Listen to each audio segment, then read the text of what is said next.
Hello and welcome to another episode, if you like, of How to Thrive as a Home Worker. I think we're up to number 8 now, with myself, Nathan Dring, working with the contact centre panel.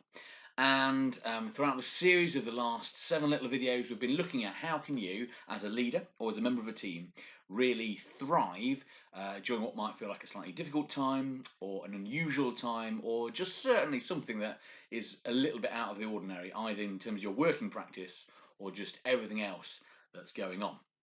If you don't know who I am, if you're wondering about that, then there's a brief kind of bio video in one of the kind of part of the playlist, part of the library of the YouTube channel that the CCP have. So today, going to talk very briefly about that phrase, "turn that frown upside down." And I hated that phrase as a kid. I can't remember who it was that said it, but I know there was a member of my family, and that used to be kind of standard parlance. Would be, "Oh, do you think I'll turn that frown upside down?" And it never worked. It never worked. It was just more irritating than anything else. And I'm pretty confident if I tried it with my kids, it would have the same effect, just as to antagonise and frustrate. You see, just focusing our energies on how can we sort out the misery and flip it around, it's a bit of a myth. It very rarely happens and can take a huge amount of effort. Here's the thing that's interesting though. If you were to consider an organisation and the engagement, the motivation, the enthusiasm of its people, broadly, you've got three chunks. You've got those who are up for it, up at the top, the up for it's great, shining stars. Then in the middle, you've got sort of the floating voters, I guess. Some days they're up for it, and other days less so. It might depend on the decision that's been made, on how they're feeling, on who's in, on what work's happening, or other external events going on. Floating voters. Some days great, some days less so. And then you've got this bottom chunk who, they're the ones that just will always find something to whinge about. The ones who are never quite happy. The ones who will use the engagement survey as an opportunity to have a chunter about there's not enough microwaves or car parks. They won't talk proper engagement, they'll talk about a sign of their own personal disengagement. And they'll just chunter. They're sort of like, if you're familiar with the Harry Potter movies, they're like the Dementors in Harry Potter. They just suck the life force out of everyone. And those sat around them feel it and are usually dragged down. For managers, it can be a real effort. And here's the thing though. Where do you reckon, and I know you can't answer, but where do you reckon in most organisations, most leaders focus most of their energy? And I'm going to assume you've said exactly what I want you to say, so I'm going to say that's right. At the bottom. A lot of energy is focused on those people at the bottom. I work with a chap, he always calls them the tricky Terrys. How can we deal with tricky Terry? How can we get them upbeat on the page, enthused, really going for it? Because if I can just turn them around, that'd be amazing. Because when they come in, stomping around, being negative about everything, having a chip on their shoulder, having a bad attitude, they drag everybody down. So if I can just sort tricky Terry, everything's good again. And the problem with that is it creates a really big problem. In fact, it grows the problem. Because here's why.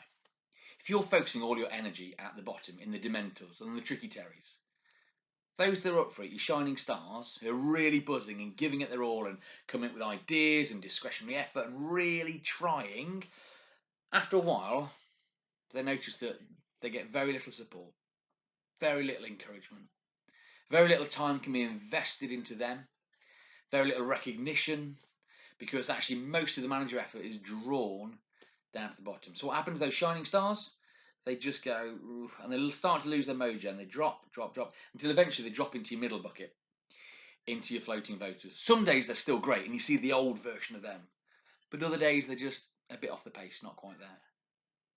Then, your masses, your floating voters, which is probably your majority of any organisation. In a contact centre, you're probably looking at that middle kind of 70% or something. They observe a pattern, and the pattern is this. If I want something done my way, if I want it easier for me, if I want the manager to get alongside me and kind of help me out, so that might be, let's never give Tricky Terry the evening shift. Let's make sure Tricky Terry doesn't work on weekends. Whatever it might be. Floating voters observe that and they kind of latch onto, if I want that sort of behaviour towards me from a manager, whinge. Whinge is the way. And so they start to, and you get a downward trend from them as well. So your shining stars have kind of lost their mojo, bit frustrated, feel a bit isolated. Why do I bother? They drop. Your floating voters in the middle observe that if you want to get anything done with the whingers, then actually become one of the whingers. Whinge more and you get more support. And so you have this downward trend and you have a swell of dementors, which cans engagement, ruins culture, motivation just implodes and productivity drops through the floor. And yet it's the common pattern. Focus on Tricky Terry at the bottom, because if we can do that, everything flips.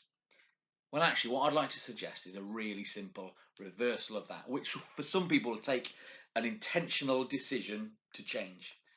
And my encouragement is this: focus on your shining stars.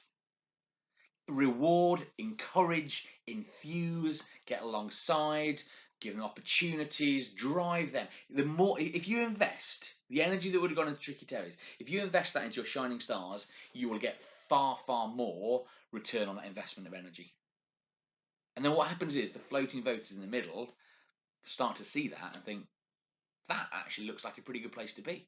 They look like they're buzzing. They look like they're having fun. They're getting opportunities to progress. They can try things out. They get recognition. They get called out. They're getting a good reputation. They'll probably be the next person in line for X, Y, and Z. And they start to migrate upwards. And then you've got a decision for your Tricky Terry and the band of Dementors. They've got a choice to make. Some, and occasionally it's glorious when it happens, will go straight from the bottom up to the top. Give them a compelling why, give them a good enough reason, and they will make the leap. Some will just gradually eke up into that middle band, the floating voters. And you will get some who, not because of you, but because of their decision, will, quite appropriately, isolate themselves. They will refuse to get on board with the enthusiasm, motivation, energy, engagement of the site, and so will end up more isolated, because the narrative they have of whinge and everything's rubbish and groan and moan and complain, nobody else will be on a page with. No one will want to listen to. And so then they'll be a little bit isolated. And then you as a leader, well, you've got a couple of choices to make there. How you get them on board, or how you move them out. Brutally, I'd say book them a taxi, but I know it's not as simple as that, and HR would probably shoot me. So, what can you do? What can you do? Well, I would just say this is a really simple thing. Focus on the top. Focus on the top band. Treat them all like adults, like we talked about in episode 7. Treat them all like adults. Stop trying to get Tricky Terry to turn their frown upside down.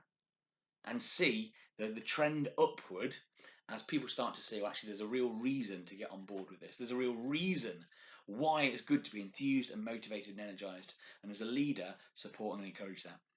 And if you're listening and you're not a leader, if you're not in that managerial position, consider where you are. Consider where you put yourself.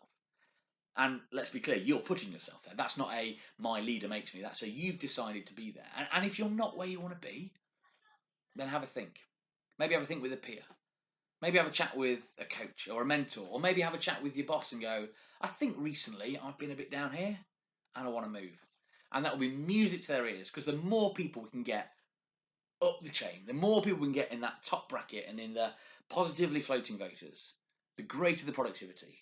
The greater fun it'll be as a place of work, the better customer service you'll give, and the more you will be able to thrive. So take care, have a great day, and we'll catch you soon. Bye for now.